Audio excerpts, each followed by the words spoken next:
claro. Nossa, tá sendo uma galera aqui, olha, alinhada. É o quadro Direitos e Deveres, com certeza. Aqui, Nielsen Rodrigues e Francisco Melo, advogados criminalistas. E o tema de hoje é um tema importantíssimo, que é a execução provisória da pena versus a presunção de inocência.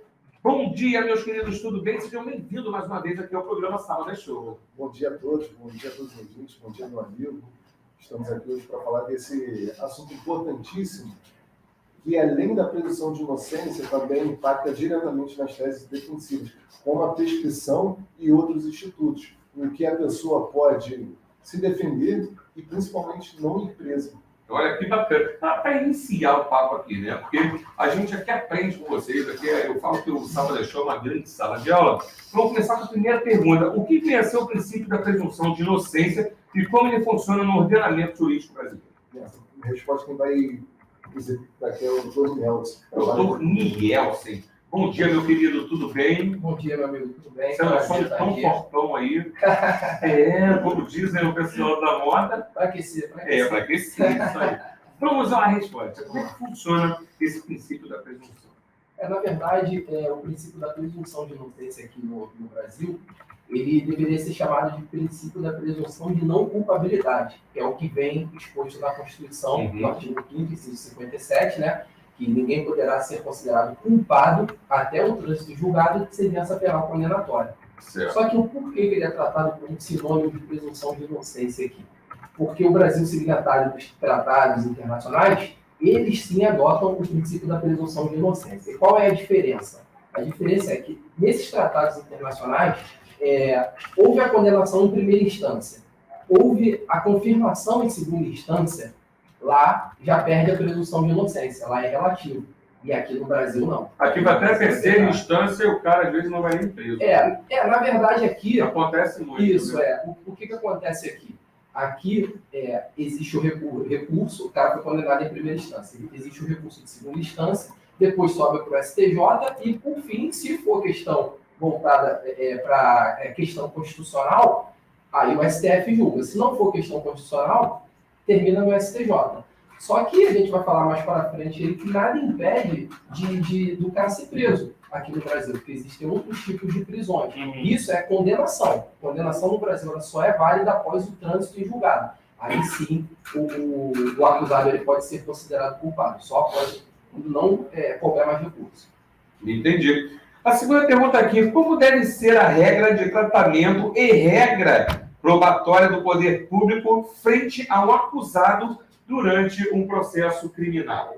Como o doutor Nielsen falou, a pessoa tem que ser considerada inocente até que se prove o contrário. Sim. Então a justiça tem que tratar a pessoa como inocente.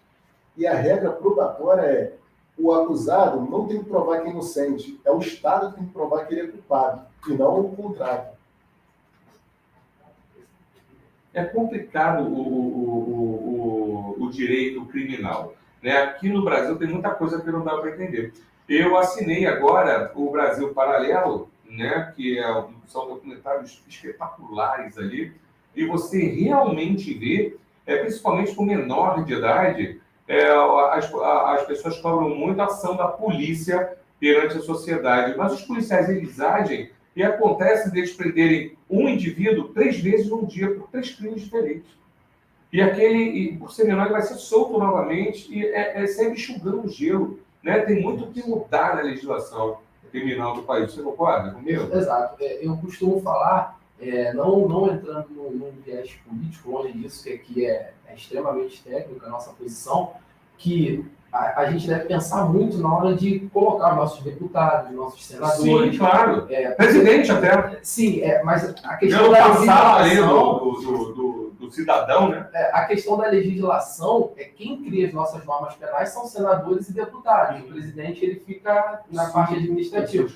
Então, assim, realmente, se isso incomoda as pessoas e as pessoas querem cobrança, querem mudança, a gente tem que realmente ver na hora de colocar o legislativo lá para criar nossas leis, que muitas vezes são pessoas que criam nossas leis que nunca sentaram numa cadeira de direito. E foi o caso aí de vários artistas e vários esportistas que nunca mexeram com política, né, entrarem ali por mérito do cara achar ele como ator.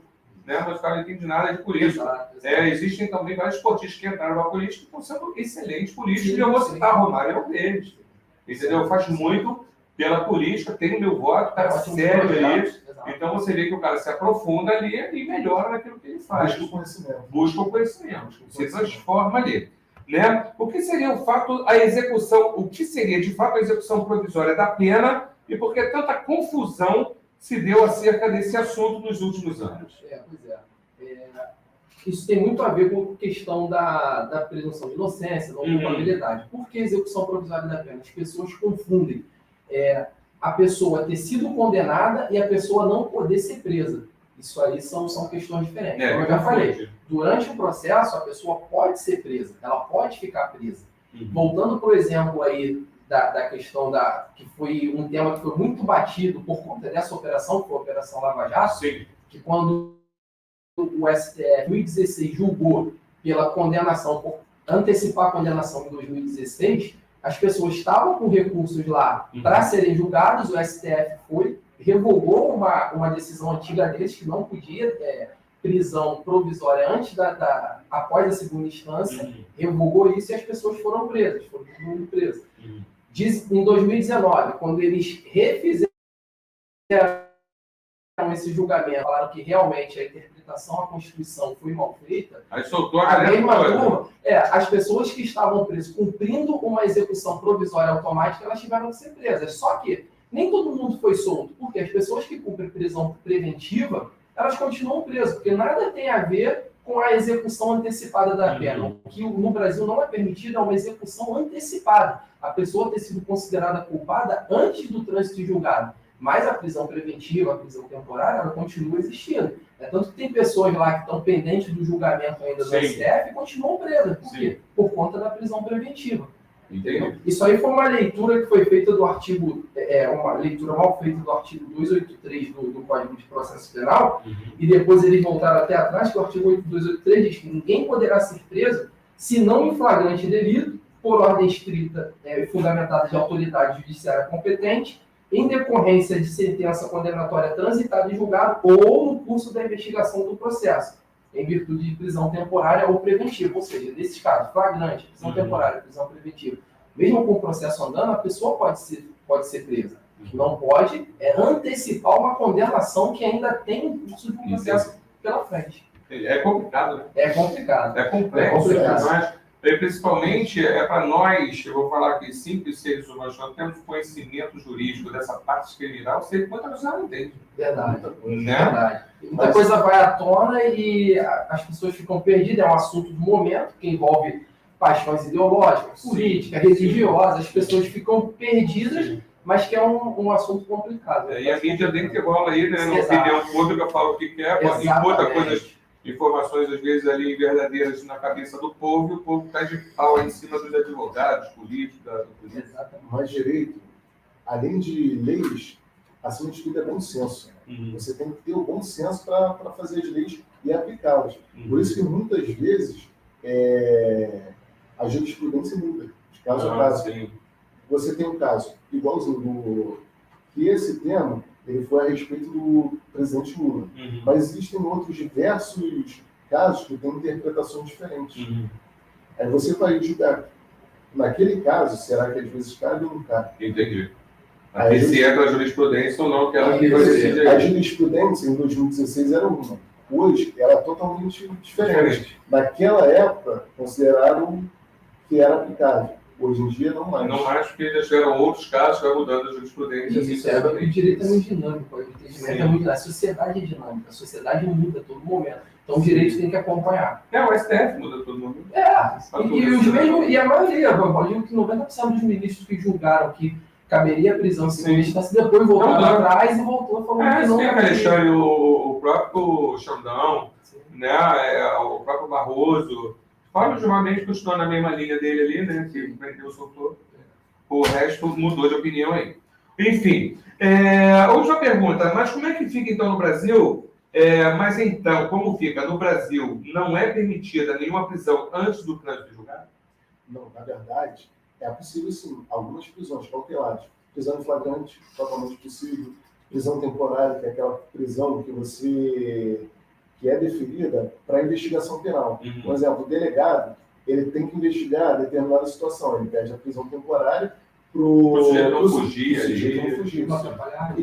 Entendi. E parecido com essa prisão temporária, existe a prisão preventiva, que é para a pessoa não fugir, a pessoa não atrapalhar a investigação, Sim. mas essas prisões são diferentes da prisão pena. A prisão pena é quando bate o martelo, Uhum. culpado e inocente. Bacana, E as prisões cautelares é para resguardar o trânsito do da processo, da investigação. investigação, para não destruir provas, a ordem social, a ordem econômica, Uhum. entre outros fatores. Maravilha. Gente, esses caras sabem tudo de direito criminal aqui, né? Nielsen Rodrigues e Francisco Melo são advogados criminalistas. E hoje o tema foi execução provisória da pena versus a presunção de inocência. Muitíssimo obrigado pela participação. Prazer é nosso. Muito esclarecedor aqui a vinda de vocês, o tema de vocês. E até o próximo sábado aí. Grande abraço. Tá bom? As pessoas estão precisando de uma assessoria do direito criminal e tudo mais, ou conhece alguém, tem um vizinho, conhecido, um parente. Como é que eles fazem para contactar vocês? Fala pra gente. Bom, pode ligar direto para o nosso telefone. Então dá logo o número aí, bota logo pra O jogo. meu 99758-0240. 99758-0240. Doutor Nielsen Rodrigues. E aí o Francisco passa o dele aí também. Passa aí, vocês podem pro rolo aí também. É, o meu, no caso, eu atendo flagrante, né, geralmente, delegacia, audiência de custódia, é 99181 1519. 15 e 19. Também- Maravilha. E também atuante nas redes sociais, Ah, é? Francisco Melo ADV. Francisco Melo ADV. Ó, não chega esse cara não, senão tu vai preso aí, hein? Francisco Melo ADV. Siga ele lá para saber tudo sobre direito criminal. Muitíssimo obrigado. Até o próximo sábado. Valeu, meu parceiro. Obrigado, prazer foi Valeu, nosso. querido. Eu que agradeço.